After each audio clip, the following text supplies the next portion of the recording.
안녕하세요, 이서블입니다. 정부가 또 발표를 했죠. 전세자금 대출에도 제한을 가하겠다. 야, 이제 갭투자 갖고 집 좀 사지 마 라는 거예요. 이게 무슨 얘기인지 설명을 한번 해드릴게요. 아파트가 하나 있습니다. 매매가는 7억이고 전세가가 5억이에요. 그리고 사이즈는 84제곱미터인 서울의 아파트가 있다고 봅시다. 오리지널 갭투자의 개념은 뭐냐면, 내가 7억짜리 집을 사요. 취득세, 교육세, 농어촌 특별세, 복비 이렇게 하면은 한 7억 2천만 원 정도가 들 거예요. 5억 전세를 줘. 2억 2천만 원의 현금을 들여가지고 집을 하나 산 거예요. 임차인돈까지 해가지고 만들었으니까 하금융을 끌어다 쓴 레버러지를 일으켜가지고 2억 2천만 원을 주고 갭 투자를 한 거죠. 이게 원래 오리지널 기초적인 버전이에요. 이제 꼼수가 나옵니다. 나는 2억 2천만 원이 없어 라는 사람이 있고요. 혹은 나는 이걸 왕창 사고 싶어. 주택을 사면은 예전 기준으로 70% 대출을 해준대. 이런 특법을 건드는 거예요. 7억짜리 집을 사야겠다. 4억 9천만 원 대출을 땡깁니다.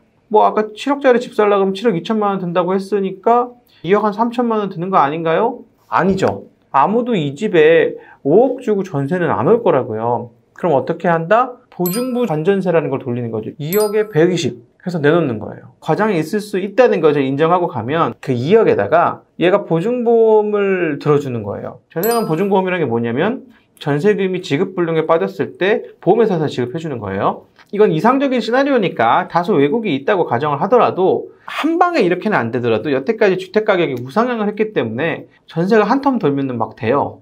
월세는 120만 받든가 100만 원만 받 20만 원 깎아주면 잘 들어옵니다. 우와, 그러면 4억 9천에 보증금 2억 받아서 6억 9천을 받고, 월세는 그렇다고 치고 3천만 원으로 7억짜리 집을 산 거예요. 자, 요 꼼수에 찬사를 보내줍시다. 근데 이게 왜 문제가 되냐, 2016년에 이 7억짜리 서울에 있는 아파트들이 지금 얼마냐면요, 14억씩 해요. 그러면 간단한 산수를 해보죠. 3천만 원 주고 7억짜리 서울 아파트를 사요. 3억 정도 있는 사람은 3억 가지고 7억짜리 아파트 10개를 사는 거죠. 70억치를. 그리고 4년이 지났어. 이 사람은 어떻게 됐다? 우와, 70억 자산가가 됐다. 이게 갭 투자의 비밀입니다. 물론 제가 계산한 데는 다소 무리수가 있고 꼼수의 시차들이 좀 있어요. 사실은 3억 갖고 70억치는 못 사는데 한 6, 7억 갖고 70억치는 사요. 이건 굉장히 적극적인 꼼수예요. 이 정도까지 꼼수를 발휘하신 분들은 창의성과 과단성에서 점수를 드리고 싶습니다. 와, 그럼 꼼수가 이것만 있느냐? 소극적인 또 꼼수가 하나 있어요. 두 번째 꼼수 가봅시다. 요거는 전세 맞바꾸기라고 하는 꼼수예요. 102동 아파트를 하나 샀어요. 상도동에. 집이 5억인데 이서블이, 야 체스야, 나랑 집 하나 사는 프로젝트를 하자 해서 102동 1001호는 사가지고 체스한테 전세를 주는 거예요. 얼마에? 4억 8천에. 시세보다 조금 올라갈지 모르지만 이상한 행위는 아니에요. 체스는 4억 8천의 전세 계약서를 기반으로 80% 대출을 실행시킵니다. 통으로 봅시다. 집을 2개 사야 돼요. 제가 하나 사서 체스를 전세 줄 거고, 체스가 하나 사서 저한테 전세를 주는 거예요. 그럼 집을 2개 사면 얼마죠? 10억이에요. 5억짜리 집 2개니까 10억. 그 다음에 4억 8천에 전세 줄 거니까 전세자금 9억 6천에 1억 9천2백이죠. 부대비용을 포함하면 집을 2개 사는데 1억 9천2백 든다는 거예요. 그러면 체스랑 저랑 둘이 계약서를 잘 나누면 5억짜리 집 저 하나 사는데 현금 1억 드리면 산다는 얘기예요. 어떤 지역에서? 투자 제한 지역이어가지고 대출 40%밖에 안 다는 동네는 원래 5억짜리 집 살려면 얼마 있어야 된다? 3억 있어야 된다. 근데 이런 꼼수를 쓰면 얼마나 있으면 된다? 1억 만에 살 수 있다. 친구 둘이 이렇게 하면 되는 거죠. 보통 어떻게 하냐면, 나는 무슨 상도동에 있는 집을 사고 이 친구는 중랑구에 있는 집을 사. 두 집값이 다르게 움직이니까 나중에 문제의 소지가 있잖아요. 이 경우에는 보통 한 단지 안에서 나는 101동 10층, 얘는 102동 10층 이런 식으로 사거나, 앞집은 좀 프라이버시가 있으니까 같은 동에 너는 13층, 나는 9층 이런 식으로 사요. 그러면 그 두 집의 시세는 거의 비슷합니다. 이게 소극적인 두 번째 꼼수가 되겠습니다. 기타 꼼수는 사실 꼼수도 아니에요. 이건 네이버 검색해보면 막 엄청나게 영업해. 뭐가 있냐면 제2금융권이라든가 캐피탈, 보험사 무슨 생명 막 이런 데가 요즘 주택담보대출도 해줘요. 막 심지어는 뭐 전체 금액의 90%까지 해준대요. 근데 정부가 대출 못하게 해줬잖아. 이거 어떤 내용이냐면 사업자 운용자금을 이 물건의 담보를 삼아서 대출을 실행한다. 우리는 주택담보대출이 아니다. 이런 식의 모양 꾸미기예요. 근데 요거 작년 기점으로 많이 막혔을 겁니다. 작년에 많이들 하셨습니다.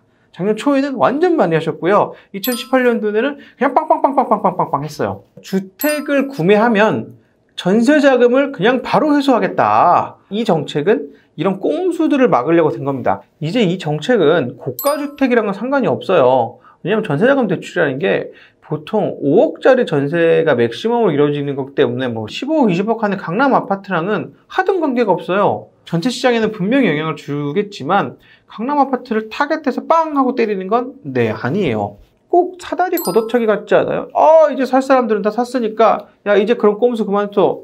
약간 이런 느낌이에요. 그런 느낌 속상하신 분들 있을 것 같은데 뭐 어쩌겠습니까? 인생의 타이밍인 것을.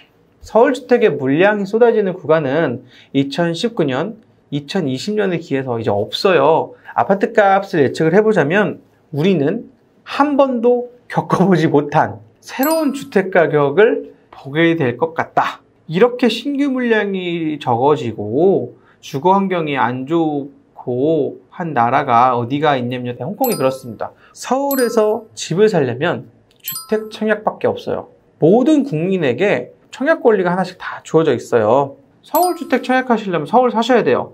주소지가 서울에 있으셔야 하고 서울에 오래 계신 게 더 중요합니다. 그다음 다들 무주택 기간. 나 35살이야. 나 무주택 35년 차야. 아니에요. 무주택은 만 30세부터 계산하는 겁니다. 만 30세가 넘거나 결혼을 하면 혼인 날짜부터 무주택 기간이 계산이 됩니다. 그러면 무주택과 혼인신고로 집이 사지냐? 어림도 없죠. 여기에서 우리가 할 수 있는 꼼수는 뭐냐면 엄마 아빠가 주택이 없으시다면 부모님을 모시고 사세요. 부양가족 수가 제일 중요해요. 4인 가족 될 것 같아요? 조금 힘들어요. 한 4명 더 나아. 그 정도 되면 100% 당첨이 됩니다. 사실 이렇게까지 힘들죠. 그래서 애를 한 3명 정도 낳아서 5인 가족 정도가 돼요. 조금 많으면 6명. 요 정도 가점이 되면 드디어 청약시장에서 내가 당첨될 만한 기본 요건을 가졌구나 라고 생각하시면 맞을 거예요. 부모님을 모시고 살거나 애를 낳읍시다. 그게 집을 살 수 있는 유일한 방법입니다. 갭 투자 설명하다 보니까 우리가 집 사는 방법인데 조금 내용이 우울해졌는지 모르겠지만 이게 현실입니다. 새로운 이제 주택 가격이 형성이 된다고 하셨어요. 그 좋은 뜻인 건지 나쁜 뜻인 건지. 겪어보지 못한 집값이란 얘기는 집값이 지금보다 2배쯤 뛴다라고 해도 과언이 아니다라는 우울한 얘기예요.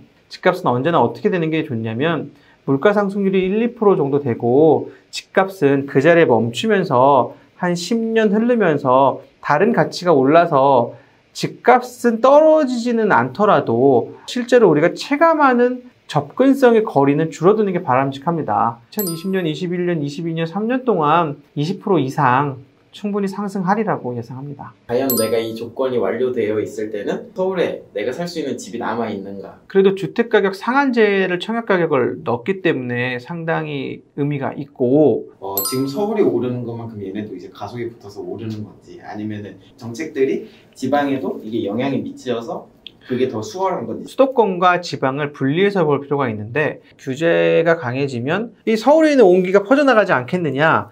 강남 접근성이 좋은 새 아파트 기준으로의 경기도는 굉장히 가능성이 좀 있고요. 그가 아닌 경기도는 지방과 동기화가 될 거라고 봅니다. 갭 투자는 이런 것이었다. 근데 지금도 기회가 있냐면 이제는 기회가 별로 없었다. 지난 갭 투자자들과 정부가 사다리 차기를 뻥 해버렸다. 우리는 뭐 해야 된다? 청약에 올인해야 돼서 애를 많이 낳자. 죄송합니다.